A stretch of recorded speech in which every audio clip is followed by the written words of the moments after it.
everyone, welcome to CHEM Point, and today our chapter is pre-block element, which is a chapter of class 12th, and this is our lecture 8. In this lecture we discuss about properties of interhalogen compound. In previous lecture we discuss about uses and preparation of interhalogen compound. Interhalogen compound जो है halogen family के ही members है, fluorine, chlorine, bromine and iodine. हम group 17 discuss कर रहे हैं जिसमें interhalogen compound भी एक टॉपिक है. इंटरहैलोजन कंपाउंड जो है XX dash, XX dash thrice, XX dash 5, XX dash 7 इस टाइप के होते हैं, जहां पे X और X डैश जो है अलग अलग मेंबर होंगे हेलोजन फैमिली के, whereas X is larger than X dash and X is more positive than, or you can say that X is less electronegative than X dash. ये properties थी interhalogen compounds की. So these are covalent molecule. ये covalent molecules होते हैं, इनमें covalent bond बनता है and also diamagnetic in nature, मतलब रिपेल्ड बाय मैग्नेटिक फील्ड होंगे. They are volatile solid, easily vapour में चेंज हो जाएंगे और लिक्विफाइज एट 298 केल्विन. 298 केल्विन पे लिक्विफाई भी हो जाएंगे, एक्सेप्ट ClF. ClF को छोड़, क्या ClF क्या रहेगा, हमेशा गैस रहेगा, वो लिक्विड में चेंज नहीं होता. ClF is a gas. In general interhalogen compound are more reactive than halogen. Generally जो इंटरहैलोजन कंपाउंड है वो ज्यादा रिएक्टिव होंगे हैलोजन से, एक्सेप्ट फ्लोरीन. फ्लोरीन को छोड़ के, because you know that fluorine shows anomalous behavior everywhere. This is because X dash bond in interhalogen compound is weaker. जो X dash का bond होता है interhalogen compound में, वो कैसा होगा, weak होगा then XX bond. यहाँ पे देखिए XX कैसा molecule है, for example Cl, Cl, I, these are halogens, and Cl and I, this is interhalogen compound bond. Okay. So this bond is weaker than this bond. Why? Because there is also symmetry. There is one is of large size and one is of small size. The molecule structure are very interesting and can be explained on the basis of Vesper theory. Valence shell electron pair repulsion theory जो है, जो group 17 के interhalogen compounds है उनकी क्या बताती है, structures बताती है मॉलिक्यूल्स के. XX3 have T-shape structure, XX5 has square pyramidal structure and XX7 has pentagonal bipyramidal structure. T-shape structure कैसी होगी, ऐसी T-shape structure होती है, कोई मॉलिक्यूल होगा, एक बॉन्ड ये बनेगा, एक बॉन्ड ये बनेगा और एक बॉन्ड ये बनेगा. यहाँ पे दो लोन पेयर एग्जिस्ट होते हैं वहां पे T-shape में. इन स्क्वायर पिरामिडल शेप ऐसे स्क्वायर बनेगा. फॉर एग्जाम्पल यहाँ कोई स्पीशीज होगा और ऐसे स्क्वायर बनेगा और एक बॉन्ड कहाँ होगा, ऊपर की तरफ होगा. इन पेंटागोनल बायपिरामिडल एक पेंटागन बनेगा, एक बॉन्ड ऊपर की तरफ होगा और एक बॉन्ड कैसा होगा, नीचे की तरफ होगा. आगे मैं आपको इसके एग्जांपल भी बताऊंगी.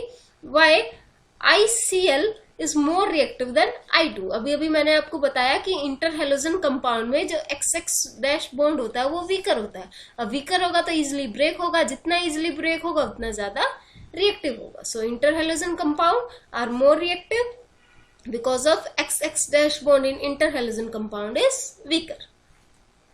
Now we discuss group 18. In group 18 there is helium, neon, argon, krypton and xenon and radon.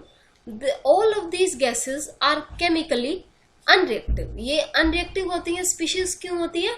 Because they are noble gases. Why they are noble gases? क्योंकि इनकी जो इलेक्ट्रॉनिक कन्फिग्रेशन है वो completely filled होंगे, जो इनके शेल होंगे वो completely filled होते हैं और completely filled होने के कारण ये जो स्पीशीज हैं, ये जो गैसेस हैं वो स्टेबल होती है और इनको हम नोबल गैसेस के नाम से भी जानते हैं.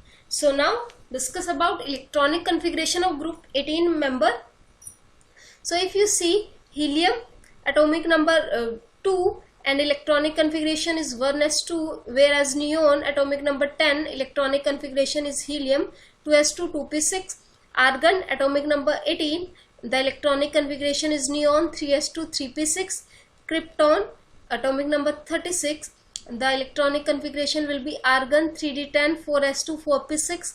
Xenon atomic number 54, the electronic configuration is krypton 4d10 5s2 5p6, and radon atomic number is 86 and the electronic configuration is xenon 4f14 5d10 6s2 and 6p6. If you see the valence electrons, you find the general electronic configuration of group 18 member is ns2 and p6.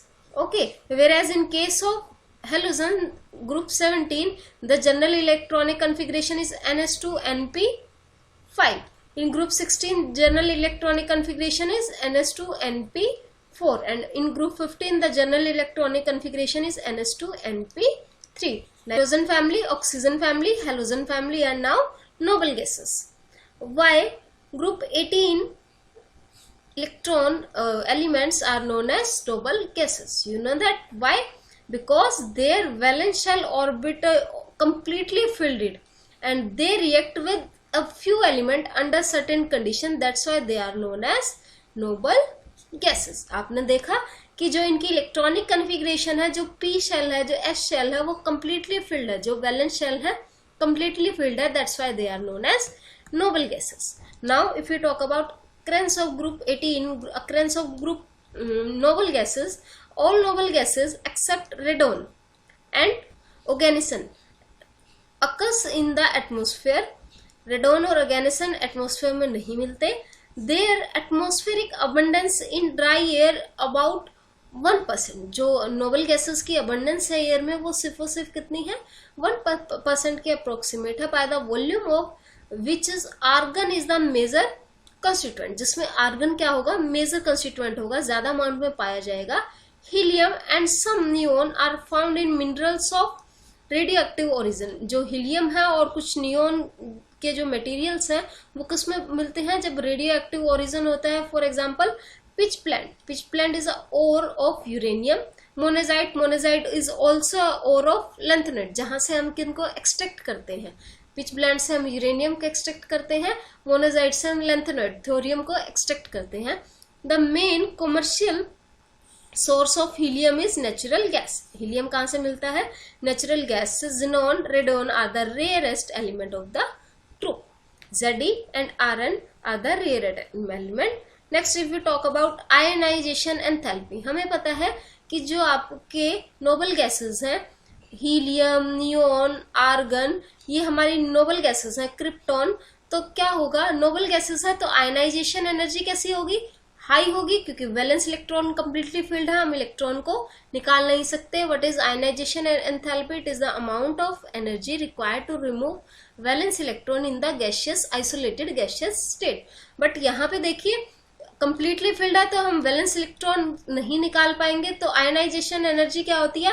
High होगी. But जैसे जैसे down the group जाएंगे size क्या होगा? Increase होगा. Size increase होगा तो कुछ अमाउंट क्या होगा? Down the group ionization energy का डिक्रीज होता रहेगा.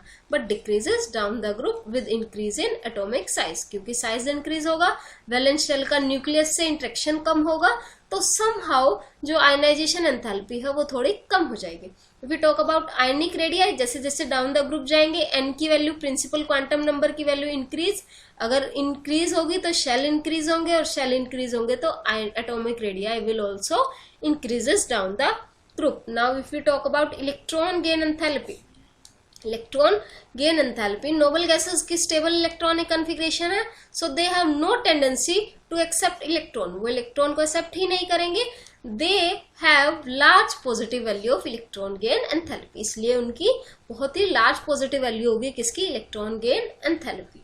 Now if you talk about properties of noble gases, all noble gases are monoatomic, क्योंकि स्टेबल है तो सिंगली अकेले भी रह सकती है. मोनोएटॉमिक मतलब एक ही एटम एग्जिस्ट कर सकता है. Same neon because completely filled है. दे आर कलरलेस, ऑर्डरलेस, कोई कैरेक्टरिस्टिक स्मेल नहीं होती, एंड टेस्टलेस, कोई टेस्ट भी नहीं होता. They are sparingly soluble in water, बहुत कम अमाउंट में वाटर में क्या होंगी? सोल्यूबल होंगी. They have low and melting and boiling point. Why they have low melting and boiling point? Because only one type of interatomic interaction in these element is weak dispersion forces. देखिए single element exist कर सकता है, वो किसी के साथ bond नहीं बनाता, तो वीक डिस्पर्शन फोर्स होंगी वहां पे. What is weak dispersion force? These are known as London force और you can say that induced dipole induced forces. इसमें क्या होता है कि एक स्पीशीज जो है अपने आप डाइपोल क्रिएट करती है, दूसरे स्पीशीज पे डाइपोल क्रिएट करवाती है और वहां से एक इंटरेक्शन होती है. But helium has lowest boiling point. Helium का सबसे लो बॉइलिंग पॉइंट होता है, that is 4.2 Kelvin. It is very very low of any known substances. Now noble gases have very low boiling point. Why? Answer is that because noble gases being monoatomic has no force of no interatomic forces except weak dispersion forces. यहाँ पे सिर्फ weak dispersion forces होती हैं. They are liquefied at low temperature, liquefy हो जाती है बहुत ही कम temperature पे. And they have low boiling point. इनका जो बॉइलिंग पॉइंट है वो भी कैसा होता है? कम होता है. If you talk about chemical properties, noble gases are least reactive. बहुत कम रिएक्टिव होंगी क्योंकि हमें पता है कंप्लीटली फिल्ड होता है इनका जो ऑक्टेट होता है. Their inertness to chemical reactivity is attributed the following reason. Now देखिए रीजंस देखिए. Noble gas except helium, helium को छोड़ के have completely ns2 np6 electronic configuration in valence shell. इसलिए क्या होती है? least reactive होती है. also they have high ionization energy. हमने देखा था कि high energy ionization energy क्या होती है? high होती है. हम valence shell से इलेक्ट्रॉन बहुत डिफिकल्टी से निकाल पाएंगे. and more positive electron gain enthalpy. ना तो ये इलेक्ट्रॉन देंगी ना ही इलेक्ट्रॉन को लेंगी. तो नोबल गैसेस कैसी होती हैं? बहुत ही least reactive होती है. ये रीजन है why they are least reactive. If you talk about structure of some compounds of xenon, you see xenon fluoride XEF2, its structure is linear. Its structure is shape is linear, having 3 lone pair of electron. In case of XEF4, its structure is square planar. Hybridization is sp3d2 and its structure is square planar, having 2 lone pair. Next is XEF6. Its structure is distorted octahedral, having hybridization sp3d3. Now uses helium is non-inflammable and light gas. बहुत ही light gas होती है. It is used in filling balloons for meteorological observation. जो related climate related observation, flood related observation होती हैं उनको observe करने के लिए हम क्या करते हैं? हीलियम बैलून्स का हम यूज करते हैं. Liquid helium that is 4.2 kelvin पे हमें पता है कि वो मेल्ट हो जाती है, लिक्विड में चेंज हो जाती है. Finds use at cryogenic agent. What are cryogenic agent? Cryogenic agent क्या होते हैं हमारे पास? These are those agent which can be used at low temperature, जिनको हम low temperature पे use कर सकते हैं for carrying out various experiment at low temperature. It is used as diluent for oxygen in modern diving apparatus. What is diluent? जो क्या करे? Dilution करे. And modern diving apparatus जहाँ जो गोताखोर होते हैं वो इसको use करते हैं because it is very very low solubility in the blood. अगर ये हमारी बॉडी में भी चला जाता है तो ब्लड में soluble नहीं होगा, तो इससे हमें कोई हार्म भी नहीं होता. If you talk about neon, neon जो है बेसिकली डिस्चार्ज ट्यूब में फ्लोरेसेंट बल्ब्स में यूज किया जाता है. मतलब जहां पे चमक वाली चीजें होती हैं वहां पे नियोन का हम यूज करते हैं. Argon is mainly used to provide an inert atmosphere in high temperature in metallurgical process. जहाँ पे क्या होता है? metallurgical processes होती हैं, मतलब वेल्डिंग का काम होता है, मेटल्स का काम होता है. वहाँ पे क्या होता है? हम आर्गन को as a inert atmosphere create करने के लिए यूज करते हैं. And for filling electrical bulbs, argon से हम इलेक्ट्रिकल बल्ब्स को भी फिल करते हैं. It is also use in lab for handling substances that are air sensitive. जो एयर सेंसिटिव सब्सटेंस है, जो ऑक्सीजन से जल्दी रिएक्ट कर लेते हैं, उनको प्रोटेक्ट करने के लिए भी हम किसका यूज करते हैं? आर्गन का यूज करते हैं. There are no significant uses of xenon and krypton. Ze and Kr का कोई सिग्निफिकेंट यूजेस नहीं है. They used in light bulbs design for special purposes. ये सिर्फ किस में यूज किए जाते हैं? बल्ब्स में यूज किए जाते हैं. So thank you. होप आपको ये कॉन्सेप्ट समझ आया हो, ये चैप्टर समझ आया हो. यहाँ पे हम अपना पी ब्लॉक चैप्टर कंप्लीट करते हैं.